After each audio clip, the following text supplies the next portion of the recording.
Oh, baby. A retail stock that's up after earnings. Can you believe it? Best Buy here up 6% pre-market. We figured out the monitor issue, by the way, kind of. We got a temporary monitor in place, not thanks to Best Buy, unfortunately. Did not purchase it there, but just a temporary one. But we're going to get this fixed and rocking and get you back to the original content here, okay? But let's talk about Best Buy earnings. Nice stuff here. This thing continues to skyrocket. I'm telling you, what's going on here? You look at the performance of this stock over the last year, worth mentioning, only was up, really was down prior to today. So you have to take that into consideration. So the performance hasn't been incredible for this company despite a great year last year. So yeah, overall pretty disappointing performance in the last year for Best Buy. So could be a little bit of a makeup here. Let's look at these earnings though. So Best Buy right here, massive stuff here. Non-GAAP EPS of $2.98 beats by $1.09, and $2.90 on the GAAP EPS beats by $1. I mean, good golly, great stuff in terms of the bottom line, looking good. Top line revenue here, $11.85 billion, up 20% year over year, is a beat by $310 million. That's nice. That's very nice for this company. Again, we saw they were going to be facing a little bit tough in terms of comparables because people buying a lot of TVs last year. Now, again, last year also saw a little bit of a decline, just frankly based off of the fact that we saw supply chain issues, and I think there are still supply chain issues, unfortunately, but we see a beneficial side of it for them, honestly. Enterprise comparable sales at 19.6 versus a consensus of 18.4. Very nice to see. Very nice to see that. So. And then they're also giving a guidance. That's right, 11.4 to 11.6 billion in guidance, which is a little bit less than what they put up this year. But the consensus was only 10.49. So that's nice for the full year, expecting 51 to 52 billion compared to 49.34 consensus. So they were able to beat on all three aspects of these earnings, which is fantastic for them. Expected to grow 9 to 11% for the full year, and the guidance was only 3 to 6%. So that's really, really nice if you're Best Buy. So let's take a look at this press release, see if there's anything more pressing on there. I don't know. Don't know what it looks like, but we'll take a look. So Best Buy, obviously we saw the GAAP EPS line, beautiful stuff. They are excluding a 47-cent benefit from lower year-over-year effective tax rate. So apparently they paid more in tax last year, but they excluded that from that EPS line. So consider that. So it could be actually better, all things considered. Not too bad at all. So you see from a domestic, obviously domestic is where they get all their money in the United States as opposed to internationally. So keep that into consideration. Rose year over year, both internationally and domestic. So good on that aspect. No issue there.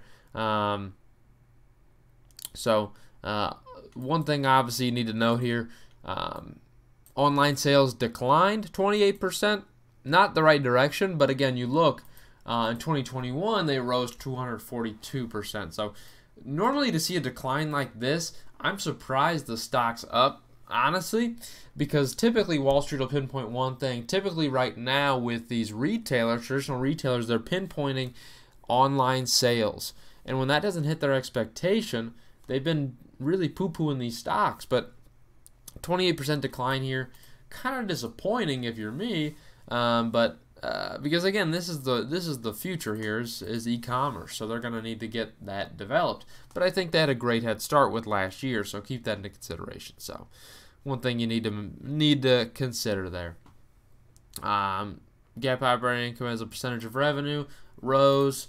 Very good to see that as well. So financial outlook, it's great stuff. We saw this outlook expected. It's just beautiful stuff. It's very beautiful stuff. So yeah, great stuff. Profit rate came in at 23.7 compared to 22.8, so a rise there. I mean, all things considered, it looks good. It looks good. So as far as dividends and share repurchase, the company returned $571 million to shareholders through the repurchases of 396 million worth of shares and $175 million worth of dividends distributed this quarter. Good to them. Year to date, that they've returned $1.7 billion through $1.3 billion in share repurchases, because they know the stock's low. They're repurchasing the crap out of it. So very nice to see there. Let's look at the balance sheet, then we'll look into some of the valuation on this stock. So total current assets right now, year-over-year comparison, which I like, $12 billion right now compared to $10.6 billion. More of an increase here in inventories, which again is what it's not unexpected from these retailers, because we saw a lot of supply chain constraint last year, so they're able to purchase more inventory and get back to where they should be. Total assets in general at 18.5 compared to 17.4, so we see an increase there of a little over $1 billion. From a liability standpoint, relatively flat on the current liabilities, 10.3 to 10.08.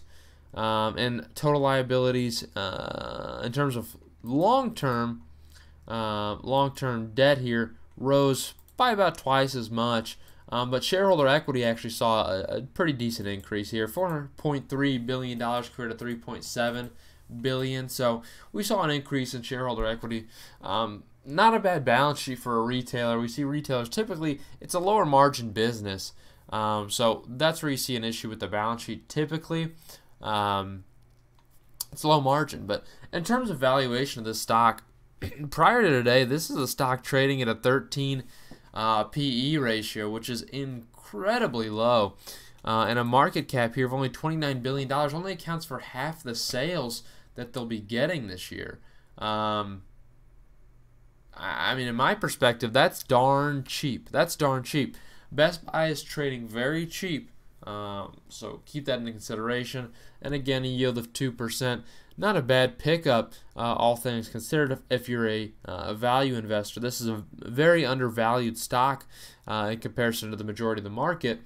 And again, it's because it's in the retail segment. Typically, these retailers will trade below, it's typically a sub 20 PE ratio. But I think it's still trading cheap even on that basis. So that's what I got for you today, and I hope you have a good one.